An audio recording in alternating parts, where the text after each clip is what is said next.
नमस्कार दोस्तों, फिर से हम आपका स्वागत करते हैं अपने YouTube चैनल निराला इंग्लिश वाला, जो खोल दे बिहार बोर्ड के बच्चों के किस्मत का ताला।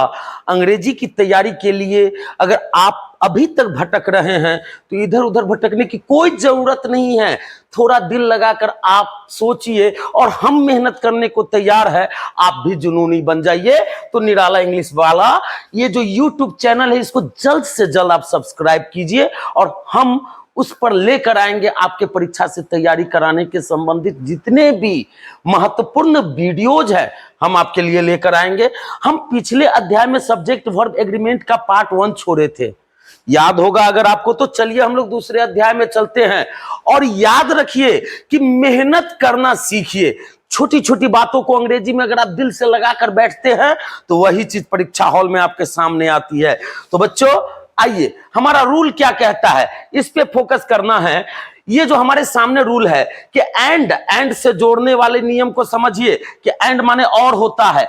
अक्सर लोग कहते हैं कि एंड का प्रयोग दो नाउन को जोड़ने के लिए करते हैं। दो नाउन को जोड़िए, चाहे वो काउंटेबल हो या अनकाउंटेबल हो। यहां पर लोग कुछ गलतियां क्या कर जाते हैं, उसको लगता है अनकाउंटेबल नाउन को जोड़ेंगे तो वो वर्ब हमारा सिंगुलर हो जाएगा। देखिए, सब्जेक्ट वर्ब एग्रीमेंट जो चैप्टर है, इसमें मुख्य रूप से हम यही पढ़ते हैं कि आखिर सब्जेक्ट और वर्ब के बीच का जो लोचा है उसको समझना है कि आखिर सब्जेक्ट कैसा दिखेगा और उसके अकॉर्डिंग वर्ब कैसा होगा।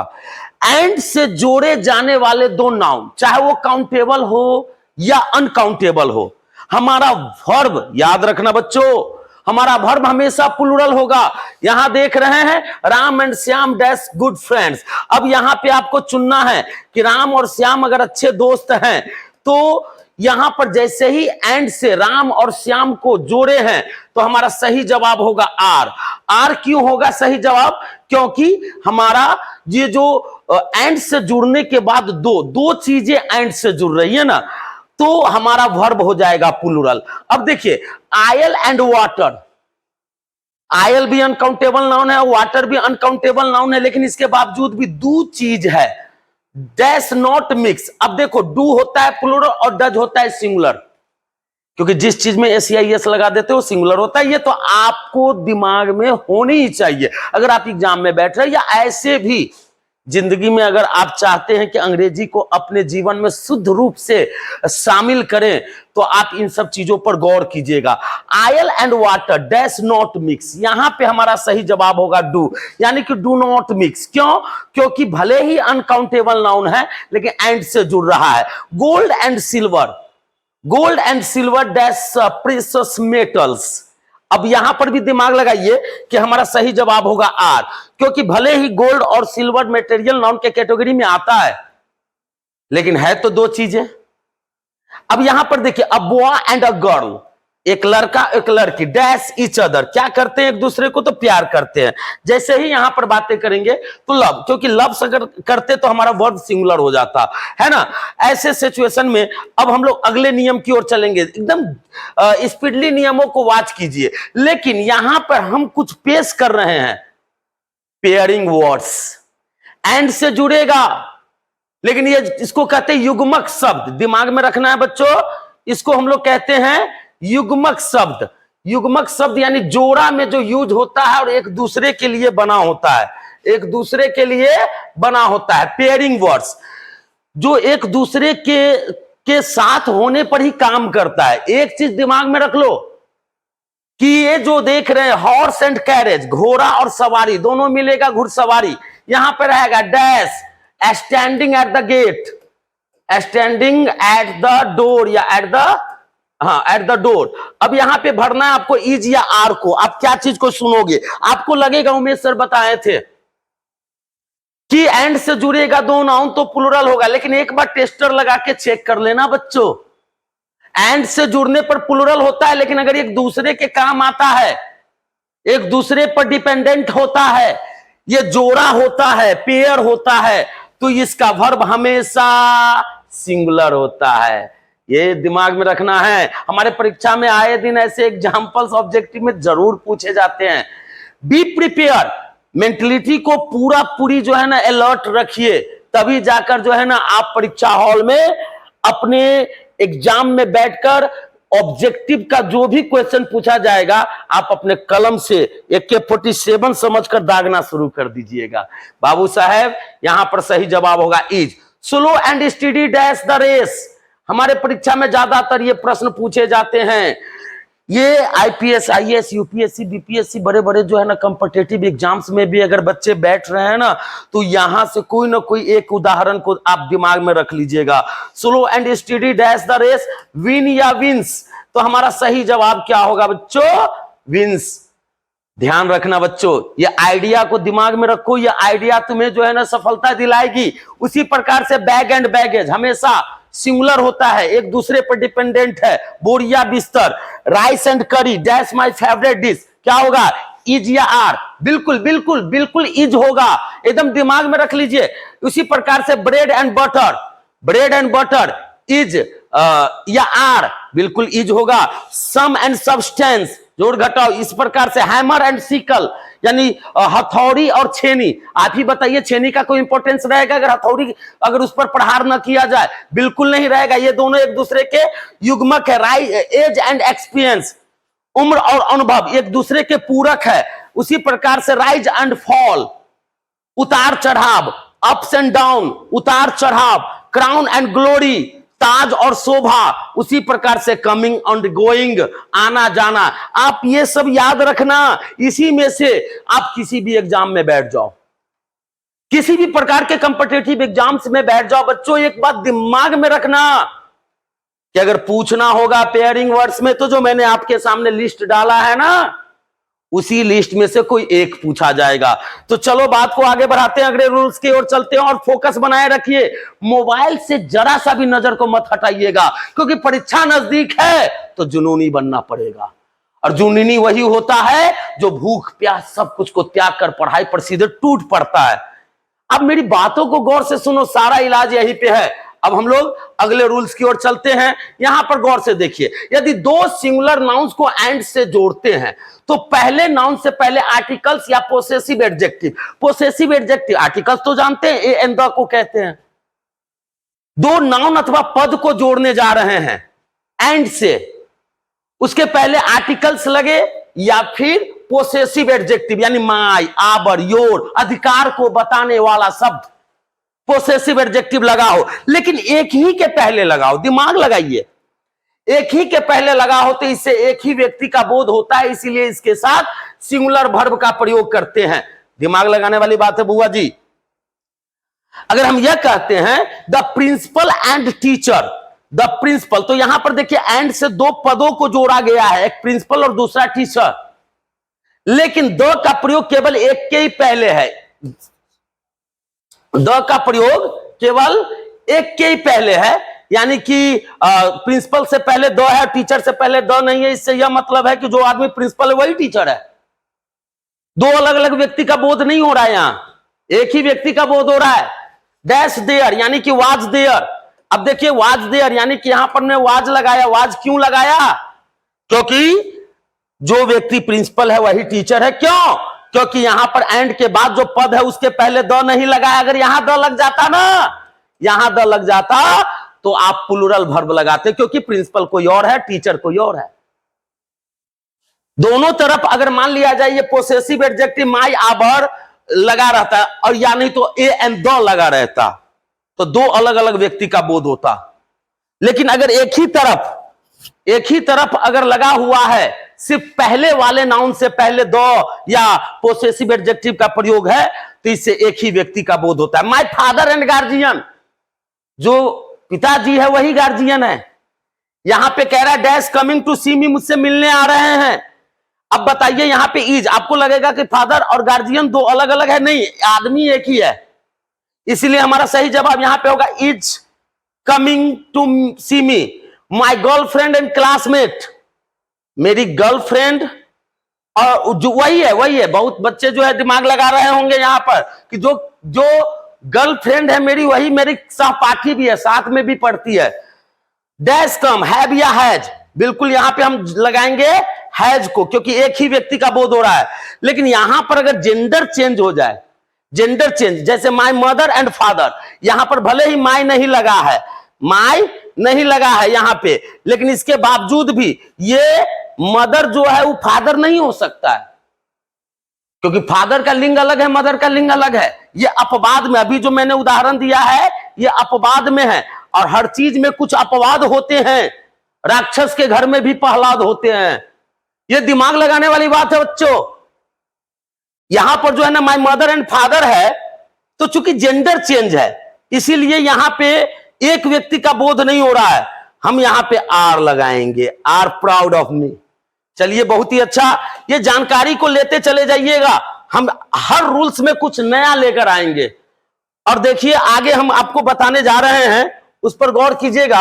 अगले रूल, यदि दो पर्सन के प्रोनाउंस एंड से जुड़े हो, दो पर्सन, आपको सबसे अच्छा मालूम है कि फर्स्ट पर्सन आई वी होता है, आई और वी, मैं और हम लोग, और सेकेंड पर्सन यू होता है, सामने वाला यू, तुम, आप, तुम लोग, आप लोग। थर्ड पर्सन जिसके बारे में हम बात करते हैं, हम तुमसे बात कर रहे हैं कि वह ऐसा है, थर्ड पर्सन ही। यदि अगर मेल होगा, सी अगर फीमेल होगा, जिसमें जान नहीं होगा, बेजान होगा, इट। लेकिन ये तीनों सिंगुलर है, ये तीनों सिंगुलर है, और इसी तीनों का प्लूरल होता है दे। एक से ज्यादा लड़की या एक से ज्यादा मर्द या एक से ज्यादा जो है निर्जीव वस्तुएं। तो अब याद रखना है, तीनों अगर एक ही साथ आ जाए वाक्य में, जैसे मैं एक वाक्य पेश कर रहा हूं, मैं, तुम और वह, मैं, तुम और वह पागल है। अब बनाने के लिए हमारे बच्चे कैसे बनाएंगे, पहले मैं का ट्रांसलेशन आई, तब यू, तब एंड लगा देंगे, फिर ही लगाएंगे, और तब लिखेंगे। यहां पर कंफ्यूजन होगा कि ही के हिसाब से अगर वर्ब होगा तो इज होगा, यू के हिसाब से होगा तो आर होगा, आई के हिसाब से होगा तो एम होगा। तो एम लगाए कि आर लगाए या इज लगाए। सबसे पहले तो आपका, और इसके बाद लास्ट में तो आप क्रेजी या मैड तो लिख ही दोगे, लेकिन मालूम है आपका शेडिंग गलत है। यहां पे हमें कह रहा है, यहां पे गौर कीजिएगा, ये फॉर्मूला दिमाग में होनी चाहिए। 231 का फॉर्मूला, 231 का फॉर्मूला कह रहा है कि सबसे पहले ऐसे वाक्य जिसमें पर्सन किसी भी, शुरू में ही मैं आ गया इससे मतलब नहीं है, फर्स्ट पर्सन लास्ट में जाएगा।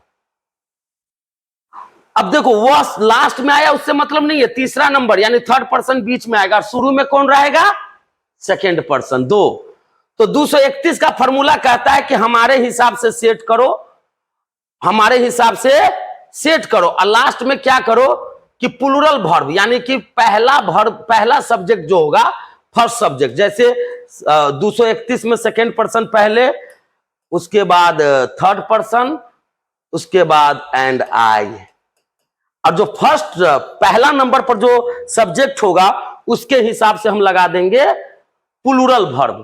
तो यहां पे हो जाएगा आर क्रेजी।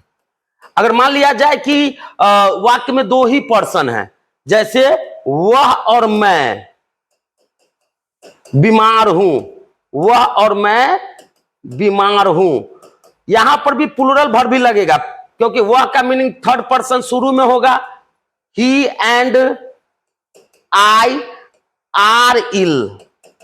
याद रखिएगा हमारा वर्ब जो है वो प्लूरल होगा। आप इसको घुमा भी देते कि मैं और वह बीमार है, बीमार है, तो यहां पर भी हम इसको चेक करते कि पहले किसको लाना है, तो सेकेंड पर्सन को, फिर किसको लाना है तो थर्ड पर्सन को, फिर किसको लाना है तो फर्स्ट पर्सन को। क्योंकि सेकेंड पर्सन है नहीं, तुम तो है नहीं, इसलिए हम थर्ड पर्सन को यानी कि ही को पहले लाएंगे बनाते समय, ही एंड आई, और यहां पर आर लगेगा, प्लूरल वर्ब लगता है आर इन। चलिए पर्सन का सेटिंग जरूर सीख लीजिएगा। हमारे परीक्षा में कई बार क्या होता है ना कि पर्सन को उलटफेर करके हमसे पूछा जाता है कि which is the correct sentence. 4 go sentence आपको दे दिया जाएगा और आपको कहेगा कि जो सही सेंटेंस है उसको चुने। तो उसमें जो है सिस्टमैटिकली आप देख लीजिएगा कि सेकेंड पर्सन कहां पर है, थर्ड पर्सन कहां पर है, फर्स्ट पर्सन कहां पर है। इस रूल का प्रयोग हमारे परीक्षा में और डेली लाइफ में भी जमकर होता है। तो बच्चों आगे चलते हैं, अगले नियम की ओर चलते हैं। आइए यहां पर गौर से देखते हैं इंडिफिनिट प्रोनाउन। इंडिफिनिट प्रोनाउन वैसे प्रोनाउन को कहा जाता है, प्रोनाउन का मतलब जो नाउन के बदले में प्रयोग किया जाता है, नाउन के बदले में आता है। और इंडिफिनिट प्रोनाउन जिससे अनिश्चित व्यक्ति का, जिसका हमको पता ही नहीं है जो व्यक्ति, उसके बारे में अगर हम बातें करते तो इंडिफिनिट प्रोनाउन होता है, वो बॉडी से बनता है। मैंने बताया ना, बॉडी से, यानी उसके अंत में लगा होगा बॉडी या वन या थिंग। अब देखो किस किस के साथ लगता है, तो यहां पर सबसे पहले एवरी, एवरीबॉडी, एवरीवन, एवरीथिंग। उसी के प्रकार से सम, समबडी, समवन, समथिंग। उसी प्रकार से एनी, एनीबॉडी, एनीवन, एनीथिंग। उसी प्रकार से no, nobody, no one, nothing. दिमाग लगाना है सर कि अगर आप चाहें तो इस तरीके से भी सोच सकते हैं। लेकिन एक चीज बताइए हमको, जब अनिश्चित है, डिफिनिट है ये ना है कि है कि, तो वर्ब हमारा प्लूरल कैसे होगा? इसलिए एवरीबॉडी, एवरीवन, एवरीथिंग, यानी हर कोई, इस दोनों का मतलब होगा, दिमाग लगाइए, इस दोनों का मतलब होगा व्यक्ति, इसका मतलब होगा कोई चीज।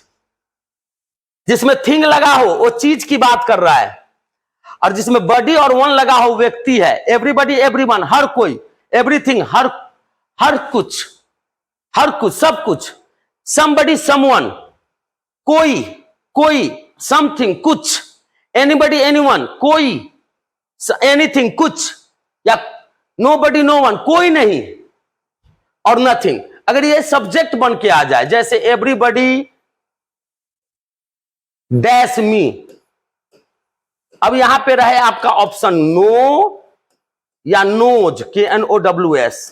आपका सही जवाब क्या होगा? नोज होगा, क्योंकि हमारा वर्ब सिंगुलर होगा। वर्ब सिंगुलर किसके साथ होगा? इंडिफिनिट प्रोनाउन, जिसमें बॉडी लगा हो, अंत में वन लगा हो और थिंग लगा हो। दिमाग में रखिएगा, कोई भी उदाहरण में आ सकता है, परीक्षा में आप इजीली जवाब दे सकते हो। तो इसके बाद वाले नियम की ओर चलते हैं। छोटी छोटी नियमों को दिमाग में रखिए। हम उम्मीद कर रहे होंगे कि आप सभी बच्चे एकदम बढ़िया से सुन रहे होंगे, तो सीख भी रहे होंगे। हमारे और आपके भाग्य का फैसला इस गर्दिश के चिलमन नहीं करेंगे। आपकी तत्परता ही आपकी को प्रमाणित करेगा कि आप 24 कैरेट सोना हो या नहीं हो। आखिरी समय में आप फिनिशर वाला बैटिंग करो यार, ऐसे लगे कि तुम मैच जीताने आए हो। आपके अंदर वो जज्बा होनी चाहिए। चलिए अगला देखते हैं। ऊपर में देखिए, many, several, a number of, a large number of, a great number of, lots of, a lot of, large numbers of. ये जितने भी शब्द देख रहे हैं, सबका मतलब होता है ढेर सारा, बहुत सारे, कई। तो मेनी माने, सेवरल माने, अ नंबर ऑफ। इसको रखने का क्या मतलब था मालूम है? इस सब का मतलब बहुत होता है, लेकिन ये सारे जो है काउंटेबल नाउन के साथ प्रयोग होते हैं, जिसको हम गिन सकते हैं। मेनी का प्रयोग कब करेंगे? जिसको हम गिन सकते हैं। अब देखिए, मेनी बॉयज, तो जिसको गिन सकते हैं, तो बॉयज को गिन सकते हैं, स्टूडेंट को गिन सकते हैं। A large number of trees, पेड़ को गिन सकते हैं। अ नंबर ऑफ हाउसेज, घर को गिन सकते हैं। तो जिसको हम गिन सकते हैं उसके साथ बहुत और ढेर सारे के सेंस में यदि अगर हम इसका प्रयोग करते हैं, तो हमारा वर्ब भी प्लूरल ही होगा। दिमाग में रखना है बच्चों, वर्ब भी हमारा प्लूरल ही होगा 110%। ये सत्य बात है। It's a truth fact. Our verb is always plural when we utilize many, several, a number of, a large number of, a great number of, lots of, a lot of, या large numbers of। तो यहां पर हम जितना भी देख रहे हैं, इन सारों में जो हमारा जो ये होगा, आर इसमें भराएगा, are coming. Lots of students have, इसमें भराएगा हैव बीन, और इसमें भराएगा number of houses have been build. लेकिन याद रखिएगा, जहां पर अ देख रहे हैं, कभी कभी परीक्षा में उसके जगह पर द लगा होता है, the number of, verb singular होगा। अ के जगह पर द होगा तो अनिश्चित मात्रा में, अनलिमिटेड, बहुत, जिसको हम गिन ही नहीं सकते हैं। अगर यहां पे रहे कि द नंबर ऑफ पीपल, इतने, अब कुंभ के मेला में इतने लोग थे कि गिनना मुश्किल था। The number of people dash there, यहां पे आप कंफ्यूजन में पड़ रहे हैं, इज या आर, यहां शुरू में चेक कर लो ना, अगर ए लगा है तो प्लूरल और द लगा है तो सिंगुलर। दिमाग में रहनी चाहिए ये बातें। 2019 के परीक्षा में पूछ दिया गया हुआ था, ज्यादातर बच्चे जो है प्लूरल वर्ब लगाकर चले आए, जो गलत हो गया। इसलिए ये दिमाग में रखना, यहां पे हमारा जो वर्ब होगा वो सिंगुलर होगा इज। कब? जब द लगेगा तब, यानी अ नंबर ऑफ के जगह पर द नंबर ऑफ रहेगा तो अपने आप द लगेगा। अब आइए अगले उदाहरण की ओर या अगले रूल्स की ओर चलते हैं। ऑल और सम के बारे में हम अच्छे से जानते हैं। ऑल तथा सम, सारे, सभी या कुछ, ये दोनों ऐसे वर्ड है जिसका प्रयोग जो है ना दोनों के साथ होता है, सिंगुलर के साथ भी, प्लूरल के साथ भी, काउंटेबल के साथ भी जिसको गिन सकते हैं, और अनकाउंटेबल के साथ भी होता है। तो ये दिमाग में रखना है। देखो इसके बगल में क्या लगा है वो डिसाइड करेगा। यहां सम मिल्क, अगर काउंटेबल लगा है, काउंटेबल लगा है, काउंटेबल होने पर वर्ब प्लूरल होता है, और अनकाउंटेबल जिसको नहीं गिन सकते हैं तो हमारा वर्ब सिंगुलर होता है। कुछ बच्चों को यह लग रहा होगा कि अब बहुत देर हो गया, लेकिन थोड़ा सा ध्यान दीजिए, कुछ और अच्छे बातों को आपके बीच में रख देते हैं, फिर अगले सीरीज का इंतजार करना। बाबू साहेब, परीक्षा के अंदर बैठने से पहले आप मेंटली प्रिपेयर हो कि आपको निशाना कहां मारना है। नहीं तो परीक्षा हॉल में जो 4 गो ऑप्शन मिलता है ना, तो दांत ही काटना पड़ेगा। जब में दांत ज्यादा गोर जाएगा ना, आप कहोगे कि वह आंसर है, लेकिन ऐसा नौबत आएगा क्यों? अरे हमारे बच्चों के अंदर में वो फौलादी जज्बा होनी चाहिए कि वो आंसर देखकर ऐसे बता दे कि it is the right answer, it is the right answer. आपको लगता होगा बिहार के बच्चे कुछ नहीं कर सकते। बिहार के बच्चों में अंग्रेजी सीखने की जो चाहत होती है ना, वो किसी अन्य स्टेट से मैंने देखा है बहुत ही ज्यादा होती है। या तो हमारे यहाँ बच्चे अंग्रेजी सीखना पसंद नहीं करते हैं, और जब उसको अंग्रेजी समझ में आने लगती है तो इतिहास के पन्नों में अपना नाम दर्ज करके ही छोड़ते हैं। आप उठा कर देखिए कि भारत के अंदर में ज्यादातर बच्चे जो अंग्रेजी के बड़े स्कॉलर्स बने हैं, उनमें हमारे बिहारियों का स्थान जरूर टॉप 10 में 2-4 तो आ ही जाते हैं। हमने अभी अभी सीखा है कि ऑल और सम, अगर ऑल और सम, बहुत और कुछ, अगर मतलब ऑल माने सारे, अगर मैं इसका प्रयोग अगर आप करते हैं अनकाउंटेबल के साथ तो हमारा वर्ब होगा सिंगुलर। जैसे ऑल ब्लड, ऑल ब्लड। अब ऑल ब्लड, ऑल वाटर बोलेंगे तो ब्लड और वाटर को तो हम गिन नहीं सकते। ऐसे सिचुएशन में आप डेफिनेटली जो वर्ब को लगाइएगा वो सिंगुलर वर्ब लगाइएगा। जैसे यहां पर है कि all water of this river dash dirty, तो यहां पर हम क्लियर करके बता सकते हैं, क्योंकि ऑल के पजरा में जो आया है, बगल में जो आया है, वाटर आया है, इसको हम गिन नहीं सकते। ऐसे सिचुएशन में हमारा सही जवाब होगा इज। लेकिन ऑल के बाद जो बुक्स आया है, बुक्स को हम गिन सकते हैं। तो जब ऑल के बगल में या सम के बगल में काउंटेबल नाउन हो तो हमारा वर्ब प्लूरल होता है, इसीलिए सम फ्लावर्स, फ्लावर्स को गिन सकते इसलिए हैव लगेगा, लेकिन मिल्क को नहीं गिन सकते, इसलिए यहां पर सही जवाब हैज होगा। और यहां पर आप देख रहे हैं कि ऑल वाटर को नहीं गिन सकते तो इसलिए इज हुआ है, और ऑल बुक्स को मतलब बुक को गिन सकते इसलिए हमारा सही जवाब आर होगा। आप देखते होइएगा, गाना में सुने होइएगा ऑल इज वेल, जब लाइफ हो आउट ऑफ कंट्रोल तो होठों को करके गोल, सीटी बजा के बोल भैया ऑल इज वेल। तो ऑल इज वेल। अब बहुत सारे बच्चे हमसे पूछे कि sir all is well, all के बाद इज क्यों बोला, आर क्यों नहीं बोला? क्योंकि जब हालो खैरियत के बारे में पता कर रहा है तो हालो खैरियत को हम गिन नहीं सकते हैं, इसीलिए कैसे हो भैया, तो ऑल इज वेल, सब बढ़िया है, सारे बढ़िया है, यानी कि each and everything is well, इसीलिए यहां पर ऑल इज वेल का प्रयोग हुआ है।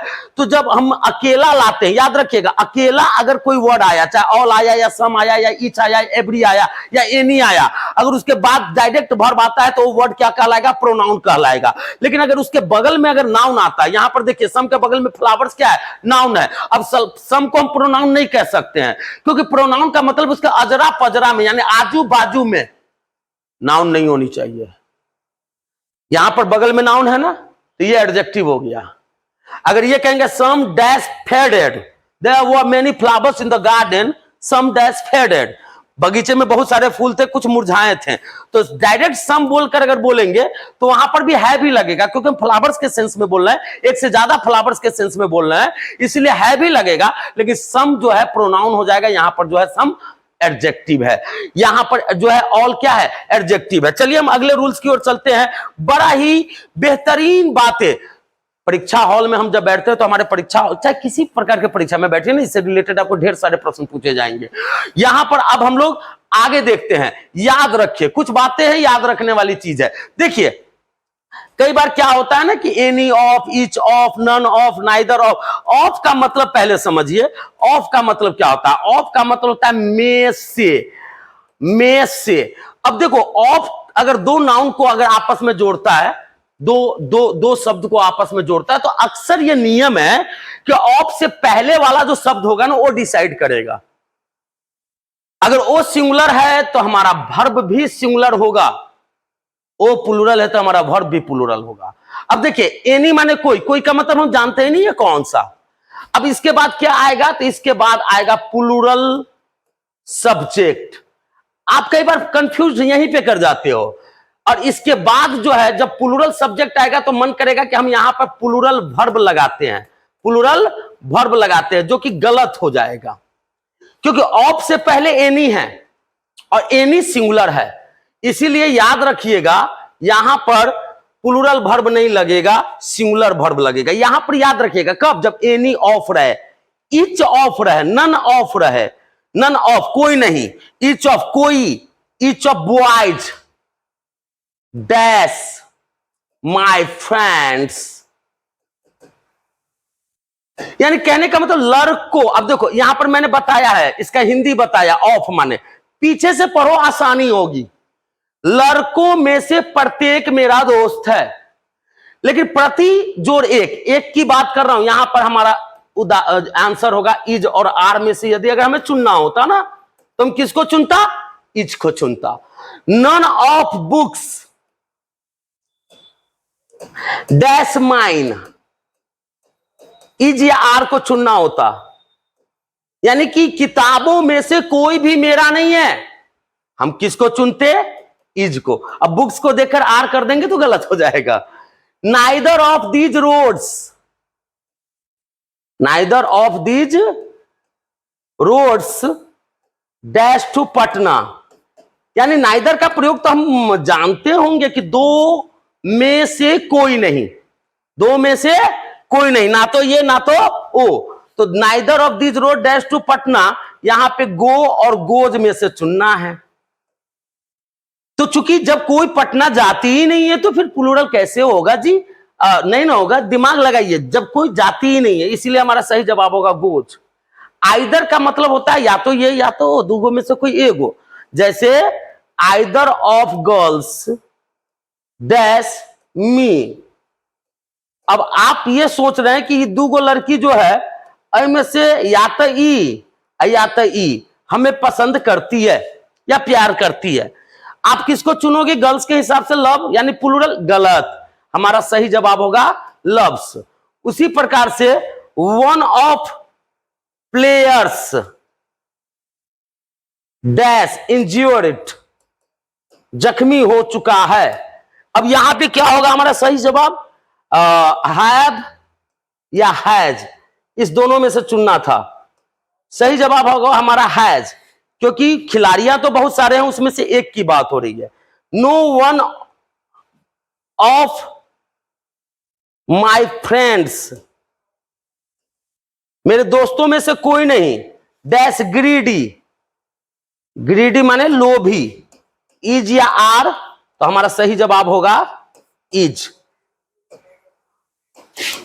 बहुत ही अच्छा, एक बार गौर से देख लीजिए आप सभी बच्चे, एक बार गौर से देख लीजिए, और जरूरत पड़े तो कॉपी नोटबुक उठाइए और आप इत्मीनान से पॉज कर करके उतार लीजिए।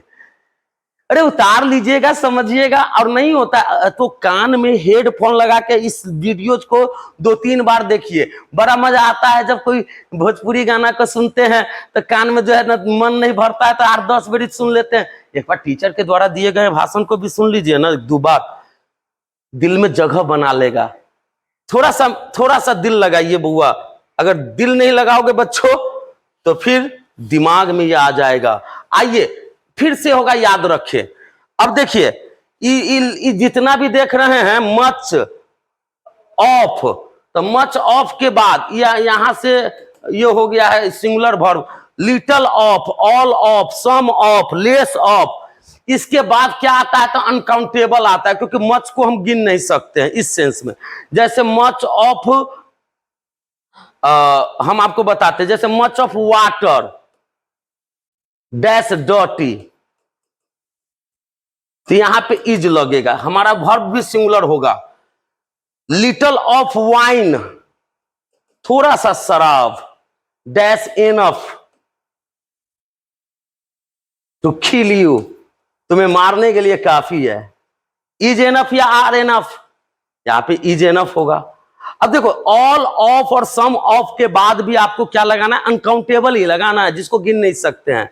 जैसे अगर हम कहते हैं all of blood dash for India, all of blood of my body dash for India, मेरे शरीर का कतरा कतरा खून जो है भारत का है, ब्लड को नहीं गिन सकते, इज लगाएंगे। उसी प्रकार से सम ऑफ मनी, अब देखो पैसा जो है, मनी वर्ड हमेशा अनकाउंटेबल की श्रेणी में लिया गया है, ये दिमाग में रखिएगा बच्चों, तभी होगा। तो some of money dash wastage,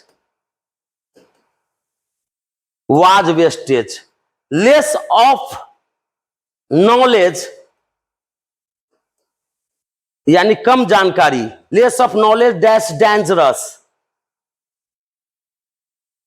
क्या होगा, इज डेंजरस। थोड़ा सा दिमाग लगाइए, ये जितने भी वर्ड है ना, much of, little of, all of, some of और लेस ऑफ, इसके बगल में अनकाउंटेबल नाउन होगा और वर्ब भी सिंगुलर होगा। चलिए बहुत ही अच्छा, छोटा सा रूल्स और भी बच गए हैं, उसको कंप्लीट कर लेते हैं। देखिए अब आ गए हम ऐसे शब्दों को लेकर जिसके साथ प्लूरल नाउन आएगा और जो लगेगा वो पहले से प्लूरल है। मेनी ऑफ, मेनी माने बहुत, यानी ये शब्द से ही पता चलता है एक से ज्यादा। Several of, lots of, a number of, ये यहां तक का मतलब समझ लीजिए। यानी कहने का मतलब है कि ये जो सामान जो होगा ना, ये जो नाउन होगा ना, उसमें से ज्यादा, में से, जैसे many of boys, many of boys, several of boys, lots of boys, number of boys, यानी लड़कों में से ज्यादातर, अधिक या बहुत इस सेंस में लेंगे कि many of boys dash my friend, dash my friends. मालूम है यहां पर हमारा वर्ब प्लूरल होगा क्योंकि एक से ज्यादा की बात हम पहले से कर रहे हैं। मोस्ट ऑफ, अधिकांश, most of girls, most of girls. अब यहां पर तो समझ गए कि many of boys dash my friends, तो यहां पे हो जाएगा आर। अब most of girls dash jeans, यहां पे वियर है और वियर्स है, सिंगुलर हो गया वियर्स, वियर हो गया प्लूरल। तो most of girls dash jeans, आपका सही जवाब होगा वियर, प्लूरल, क्योंकि एक लड़की यहां पर ऑफ से पहले जो शब्द है वो भी एक से ज्यादा का बात कर रहा है। फ्यू वर्ड हमेशा याद रखिएगा, काउंटेबल के साथ प्लूरल का बोध कराता है। जैसे फ्यू ऑफ बॉयज, यानी लड़कों में से अधिकतर या कुछ लड़के, डैश स्ट्रेंजर टू मी, मेरे लिए क्या स्ट्रेंजर है, तो यहां पे क्या होगा आर स्ट्रेंजर। उसी प्रकार से इसके बाद भी प्लूरल आएगा बोथ ऑफ, दोनों, जैसे both of sisters, both of sisters, दोनों बहनें, डैश एजुकेटेड, यहां पे क्या भराएगा आर भराएगा। तो याद रखिएगा इसके साथ ऑफ लगा, इसके बाद प्लूरल नंबर आएगा तो हमारा जो वर्ब है वो भी प्लूरल ही होगा, वर्ब भी हमारा प्लूरल ही होगा। अब आपके दिमाग में एक चीजें चल रही होगी कि आखिर इसमें और कुछ नियम है। तो देखो फ्यू और लिटिल के प्रयोग में हम थोड़ी सी बहस कर लेते हैं। फ्यू माने कम या थोड़ा और लिटिल माने भी कम या थोड़ा होता है, लेकिन लिटिल और ऑल लिटिल, लिटिल और ऑल लिटिल ये दिमाग में जेहन में आता है कि लिटिल कहां लगेगा और लिटिल कहां लगेगा। तो लिटिल माने होता है कम या थोड़ा, लेकिन इतना कम कि मेरे लिए पर्याप्त, 9 के बराबर कह सकते हैं। लेकिन लिटिल का प्रयोग जब भी करते हैं ना, अनकाउंटेबल के लिए करते हैं, जिसको गिन नहीं सकते हैं। जैसे एक ब्योरा अपने हाथ में शराब के बोतल को लेकर कहता है कि there is little wine in this बोतल, इतनी बचल है, तन के बचल का कंठों नहीं भींगने वाला है। अब ऐसे सिचुएशन में वो जो ड्रंकन पर्सन है, पियक्कर इंसान, वो उसके लिए मतलब क्या कह रहा है, there is little wine in this बोतल, वाइन के साथ लिटिल लगा, सही है। Little knowledge is a dangerous thing, little बोले हैं यानी कि बहुत कम जानकारी बहुत ही खराबी करता है या बहुत ही खतरनाक होता है। तो लिटिल का प्रयोग होता है नॉट मच, यानी बहुत कम, बहुत कम। और फ्यू का मतलब भी होता है कि बहुत कम, लेकिन जिसको हम गिन सकते हैं। जैसे अगर हम कहते हैं कि आई हैव फ्यू फ्रेंड्स, यानी कि मेरे पास कुछ दोस्त लोग हैं, यानी इतने कम है मेरे पास दोस्त जिससे मेरा काम नहीं चल सकता है। लेकिन अ फ्यू का मतलब हो जाएगा कि I have a few friends, यानी मेरे पास कम दोस्त हैं लेकिन जितने हैं ना वो पर्याप्त है, एनफ है, यानी कि इसको इतनी मात्रा में है कि हमारा काम चल जाएगा। ठीक है, उसी प्रकार से लिटल का मतलब, जैसे एक ब्यौरा ने कहा कि आई हैव लिटल वाइन, तो इसका मतलब हो गया कि मेरे पास बहुत बोतल में बहुत कम शराब है, ये कंठ भी भींग नहीं सकती है। लेकिन वही अगर बड़का गो के जो फुल बोतल है, फुल बोतल में आधा से ज्यादा भरल है, तो वो क्या कहेगा, there is a little wine, there is a little wine, यानी कि इतना है कि हम पी के तुम हो सकते हैं। तो लिटल और लिटल का भी प्रयोग पढ़ लिए।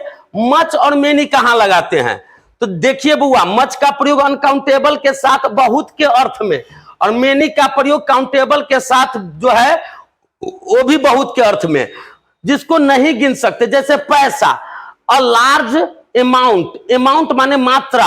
जैसे the party was so much fun, party में बड़ा मस्ती था, मस्ती को गिन नहीं सकते हैं। I didn't get much sleep last night, पिछली रात हमें बहुत नींद नहीं आई, बहुत नींद, लेकिन नींद को हम गिन नहीं सकते हैं। How much money do you have, आपके पास कितना पैसा है, अमाउंट को हम गिन नहीं सकते हैं। उसी प्रकार से मेनी का प्रयोग हम करेंगे। जैसे सेब देख रहे हैं, सेब को गिन सकते हैं ना, इसलिए यहां मेनी लगेगा। जैसे अगर हम यहां पे कहते हैं कि आई हैव मेनी एप्पल्स तो चलेगा, सी हैज मेनी फ्रेंड्स तो चलेगा। अब देखिए सम का प्रयोग हमेशा याद रखिएगा, सम का प्रयोग अफर्मेटिव में करते हैं और इसका एनी का प्रयोग निगेटिव में करते हैं। जैसे आई हैव सम आइडियाज, और इसी को अगर निगेटिव में बदलेंगे तो I don't have any idea.